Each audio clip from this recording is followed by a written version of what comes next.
ओम नमः शिवाय। स्वर सुधा मंच पर आध्यात्मिक जानकारी के अंतर्गत प्रस्तुत है शिव पार्वती विवाह। सती विरह में शंकर जी की विचित्र दशा हो गई। वे दिन रात सती का ही ध्यान करते और उसी की चर्चा करते। सती ने भी देह त्याग करते समय यही संकल्प किया था कि मैं पर्वतराज हिमालय के यहाँ जन्म ग्रहण कर फिर से शंकर जी की अर्धांगिनी बनूं। भला जगदम्बा का संकल्प कहीं अन्यथा हो सकता है? वे काल पाकर हिमालय पत्नी मेनका के गर्भ में प्रविष्ट हुई और यथा समय उनकी कोख में से प्रकट हुई। पर्वतराज की दुहिता होने के कारण वे पार्वती कहलाई। जब वे कुछ सयानी हुई तो उनके माता पिता को उनके अनुरूप वर तलाश करने की फिक्र पड़ी। एक दिन अकस्मात देव ऋषि नारद पर्वतराज के भवन में आ पहुंचे और कन्या को देखकर कहने लगे कि इसका विवाह शंकर जी के साथ होना चाहिए, वही इसके योग्य हैं। यह जानकर कि साक्षात जगन माता सती ही उनके यहाँ प्रकट हुई है, पार्वती के माता पिता के आनंद का ठिकाना न रहा। वे मन ही मन अपने भाग्य की सराहना करने लगे। एक दिन अकस्मात शंकर जी सती विरह में व्याकुल घूमते घूमते उसी प्रदेश में जा पहुंचे और पास ही गंगावतरण स्थान में तपस्या करने लगे। हिमालय को जब इस बात का पता लगा तो वे अपनी पुत्री को साथ लेकर शिवजी के पास पहुंचे और अनुनय पूर्वक अपनी पुत्री को सेवा में ग्रहण करने की प्रार्थना की। शिवजी ने पहले तो उनकी सेवा स्वीकार करने में आनाकानी की, किंतु पीछे पार्वती की अनुपम भक्ति देखकर उनका आग्रह न टाल सके।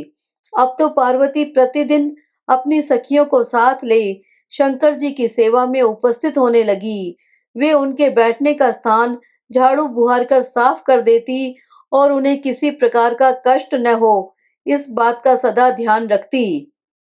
वे नित्य प्रति उनके चरण धोकर चरणोदक ग्रहण करती और षोडशोपचार से उनकी पूजा करती।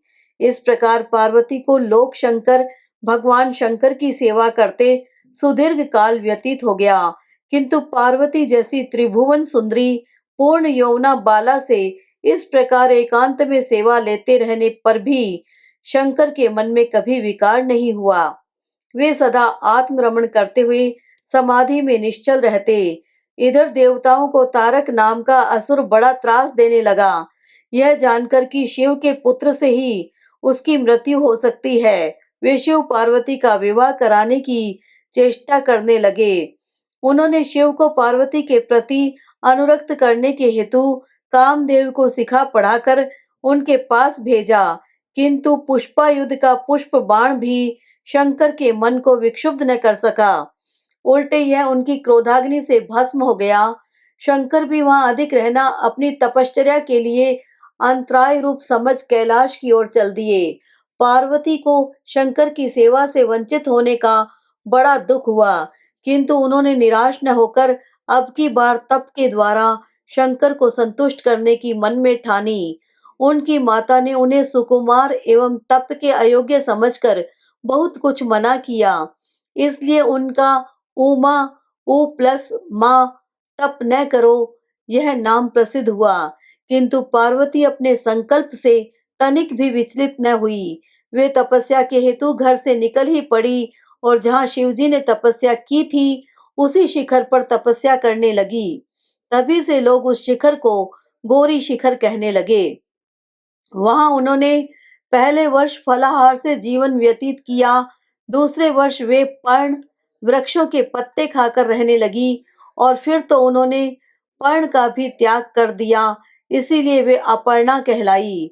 इस प्रकार उन्होंने 3000 वर्ष तक घोर तपस्या की। उनकी कठोर तपश्चर्या को देखकर बड़े बड़े ऋषि मुनि भी दंग रह गए। अंत में भगवान आशुतोष का आसन हिला। उन्होंने पार्वती की परीक्षा के लिए पहले सप्त ऋषियों को भेजा और पीछे स्वयं वटु वेश धारण कर पार्वती की परीक्षा के निमित्त प्रस्थान किया। जब इन्होंने सब प्रकार से जांच परख कर देख लिया कि पार्वती की उनमें अविचल निष्ठा है, तब तो वे अपने को अधिक देर तक न छिपा सके। वे तुरंत अपने असली रूप में पार्वती के सामने प्रकट हो गए और उन्हें पाणी ग्रहण का वरदान देकर अंतर्धान हो गए। पार्वती अपने तप को पूर्ण होते देख अपने घर लौट आई और अपने माता-पिता से शंकर जी के प्रकट होने तथा वरदान देने का सारा वृतांत कह सुनाया। अपनी एकमात्र दुलारी पुत्री की कठोर तपश्चर्या को फलोन्मुख देखकर माता-पिता के आनंद का पार नहीं रहा। पीछे से शंकर जी ने सप्त ऋषियों को विवाह का प्रस्ताव लेकर हिमालय के पास भेजा और इस प्रकार विवाह की शुभ तिथि निश्चित हुई। शंकर जी ने नारद जी के द्वारा सारे देवताओं को विवाह में सम्मिलित होने के लिए आदर पूर्वक निमंत्रित किया और निश्चित तिथि को ब्रह्मा, विष्णु, इंद्र प्रभृति सारे प्रमुख देवता अपने अपने दल बल सहित कैलाश पर आ पहुंचे। उधर हिमालय ने विवाह के लिए बड़ी धूमधाम से तैयारियां की और शुभ लग्न में शिवजी की बारात हिमालय के द्वार पर आ लगी। पहले तो शिवजी का विकट रूप तथा उनकी भूत प्रेतों की सेना को देखकर मैना बहुत डर गई और उन्हें अपनी कन्या का पाणी ग्रहण कराने में आनाकानी करने लगी।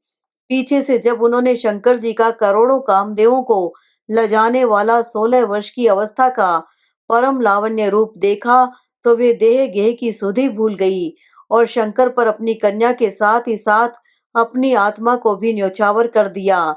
हर गौरी का शुभ विवाह आनंद पूर्वक संपन्न हुआ। हिमाचल ने बड़े चाव से कन्यादान दिया। विष्णु भगवान तथा अन्य अन्य देव और देव रमणियों ने नाना प्रकार के उपहार भेंट किए। ब्रह्मा जी ने वेदोक्त रीति से विवाह करवाया। सब लोग अमित उत्साह से भरे अपने अपने स्थानों को लौट गए। बोलो शिवा और शिव की जय।